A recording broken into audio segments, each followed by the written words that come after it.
최근까지는 한낮에는 살짝 덥다 싶을 만큼 따뜻한 가을 날씨였는데 오늘부터는 날씨가 급변합니다.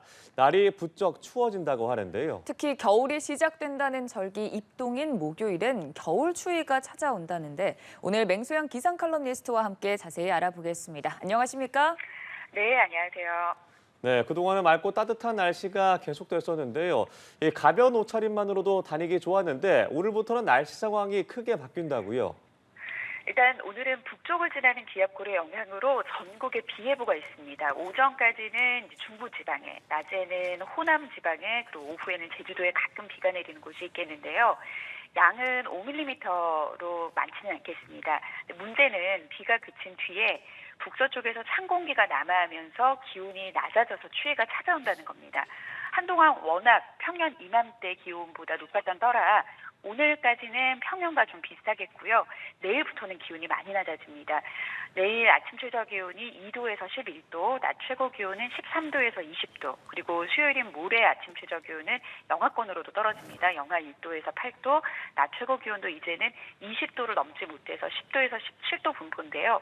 무엇보다 추위의 절정에 달하는 입동인 목요일에는 서울의 아침 최저 기온이 2도까지 뚝 떨어지겠습니다. 그래서 8일인 금요일까지는 내륙 지역을 중심으로 아침 최저 기온이 5도, 일부 중부 내륙 지역은 0도 안팎까지 떨어지고 낮 기온도 15도를 넘지 못해서 많이 춥겠습니다. 네, 전국적으로 바람도 강하게 분다고 하는데요. 그러면 체감 온도는 더 낮아지겠어요? 그렇죠. 지상으로부터 5km 떨어진 상공으로 영하 20도 안팎의 찬 공기가 남하하고 있습니다. 상대적으로 무거운 찬 공기가 가라앉는 과정에서 기존의 따뜻한 공기와 온도 차이로 인해서 강한 바람이 불게 되는데요. 오늘 오전부터 강원도에, 오후에는 서해 호남 섬 지역으로 강풍특보가 발표가 됩니다. 오후부터 밤 사이에는 대부분 전해상으로도 풍랑특보가 발표가 예고가 된 상황인데요.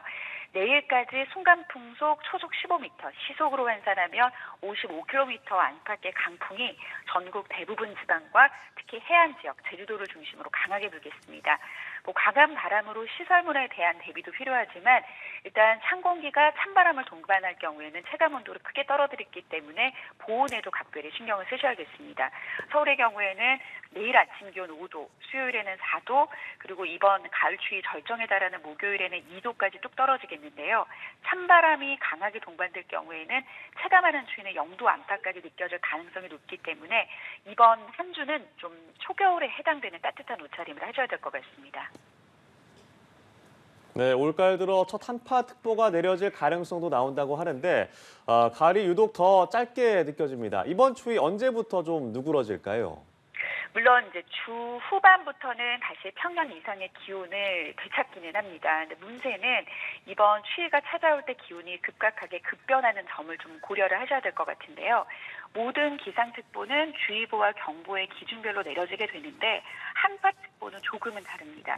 한파특보의 기준은 두 가지가 있는데 추위가 어떤 성격으로 오느냐에 따라 발령이 됩니다. 그래서 이맘때 내려지는 한파특보는 얼마나 강한 추위가 오느냐보다 얼마나 갑작스럽게 기온이 크게 떨어지느냐 추위인 건데 보통은 이제 강추위가 찾아오는 한겨울에는 영하 12도 이하인 상태가 이틀 이상 지속적으로 이어질 때 이때 한파특보가 내려지는데 요즘같이 초겨울에는 전날보다 아침 최저 기온이 10도 이상 하강한 상태에서 이 기온이 3도 아래이거나 평년보다 3도 아래로 낮게 떨어지는 경우에 내려지게 됩니다. 그러니까 중부지방의 많은 지역들이 이 기준에 부합된다고 보기 때문에 이번 주 중반에는 한파특보가 많은 지역으로 내려질 가능성이 굉장히 높은데요. 이후에 추위가 다시 또 풀린다고 하는 것은 그만큼 기온이 다시 증가하는 갑자기 또 높아지는 그런 상황이기 때문에 갑자기 떨어지고 갑자기 기온이 올라가는 이 변동폭이 큰 날씨에 대한 건강을 잘 챙기셔야 될 것 같습니다. 극단적인 날씨 변화에 예측이 어려운 요즘인데요. 남은 가을도 이렇게 기온 변화가 큰 날씨가 잦을까요? 그렇습니다.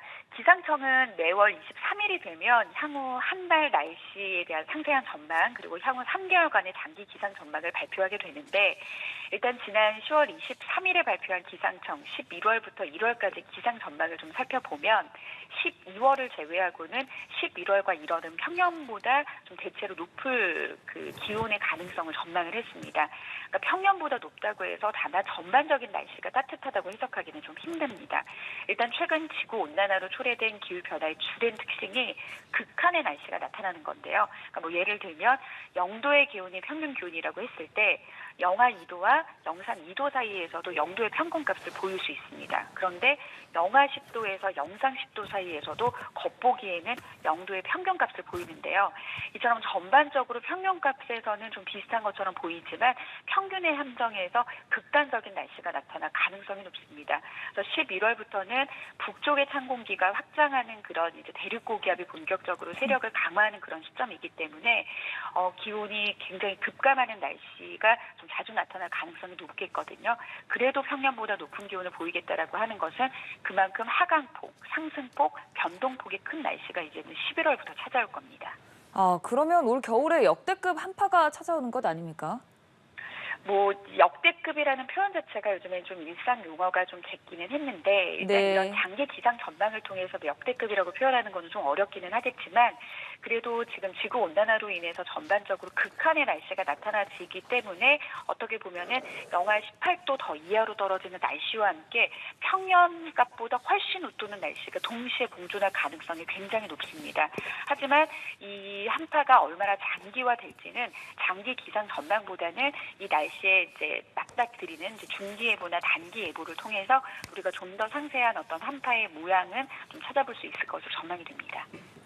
네, 알겠습니다. 오늘 말씀 여기까지 들어보겠습니다. 지금까지 맹소영 기상 컬럼니스트와 함께했습니다. 고맙습니다. 네, 고맙습니다.